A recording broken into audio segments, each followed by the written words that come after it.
Hello. তো আজকে আমরা সকাল, সকাল রেডি হয়ে নিয়েছি। কোথায় যাচ্ছি বলো তো? আগের ভিডিও দেখেছো, বুঝতে পেরেছো। আমরা পিকনিকে গিয়েছিলাম। তো আমাদের পিকনিকটা ছিল পুরনো মতিঝিলে। বাবার বন্ধুদের সবার ফ্যামিলির সাথে।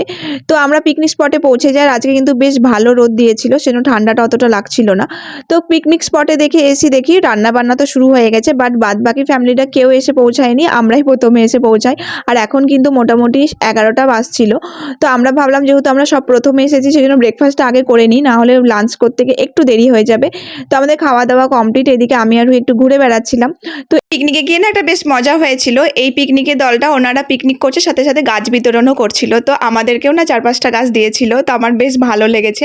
তারপর আমরা ঘুরতে চলে গেছিলাম হাজারদুয়ারি। আমি মোটামুটি ৮-৯ বছর পর হাজারদুয়ারি ঘুরতে গেলাম। বাপরে! আজকে যা ভিড় ছিল কি বলবো। তো বেশ ভালোই লাগলো অনেকদিন পর হাজারদুয়ারিটা ঘুরে। তারপর যেহেতু ঘুরতে, ঘুরতে মোটামুটি আমাদের ২টো-২.৫টা বেজে গেছিল। তো আমরা এসে মোটামুটি সবাই মিলে খেতে বসে যাই। আর খাবারগুলোর তো হেভি টেস্টি ছিল।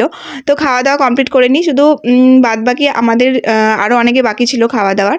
তো তারা খেয়ে নিক, তো সবাই একসাথে বেরিয়ে যাব। তো সবাই সবার মতন চলে গেছে আর আমরা চলে এসেছি নতুন মতিঝিলে ঘুরতে। কারণ রুহির ইচ্ছা হয়েছে টয় ট্রেনে ঘুরবে। তো চলো আপাতত যা ভিড় দেখে মনে হচ্ছে ভেতরে গিয়ে টয় ট্রেন পাওয়া যায় কিনা সেটাই একটা ব্যাপার। তো ভাই গিয়েছিল টিকিট কাটতে। তো চলো আপাতত ভেতরের দিকে যাওয়া যাক। আর ভেতরে গিয়ে দেখো ভেতরেও কিন্তু বিশালই ভিড়। তো আমরা প্রথমত গেলাম টয় ট্রেনের খোঁজ করতে। তো টয় ট্রেন খোঁজ করতে গিয়ে জানা যায় যে মোটামুটি আমাদেরকে এখনও ১.৫ থেকে ২ ঘন্টা বসতে হবে। তো রুহিকে এটা বলে বোঝানো হলো, "চল আজকে টয় ট্রেন চাপতে হবে না, অন্যদিন চাপবি। তোকে বাইরে গিয়ে একটা ভালো পুতুল কিনে দেওয়া হবে।" তো ওটার জন্য রাজি হয়েছে। তো চল আপাতত দেখা যাক পুতুল কিনতে পাওয়া যায় কিনা। আর পিকনিকে তো বেশ ভালোই মজা হয়েছিল আর আমার বেশ ভালোই লেগেছিল। তো আমাদের এখন মোটামুটি ৫:৩০ ৬টা বাজছিল, সন্ধ্যা হতে চলেছে। তো এখন আপাতত বাড়ির দিকে যাওয়া যাক। আর বিশালই ভিড় বাইরে।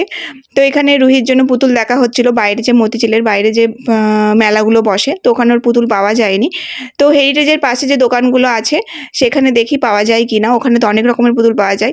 বাট এখানে একটু দামটা বেশি বলছিল। তো রুহির স্কুলের ওখানে রুহি আগে থেকেই দেখে রেখেছে যে ওর কোন পুতুলটা চাই।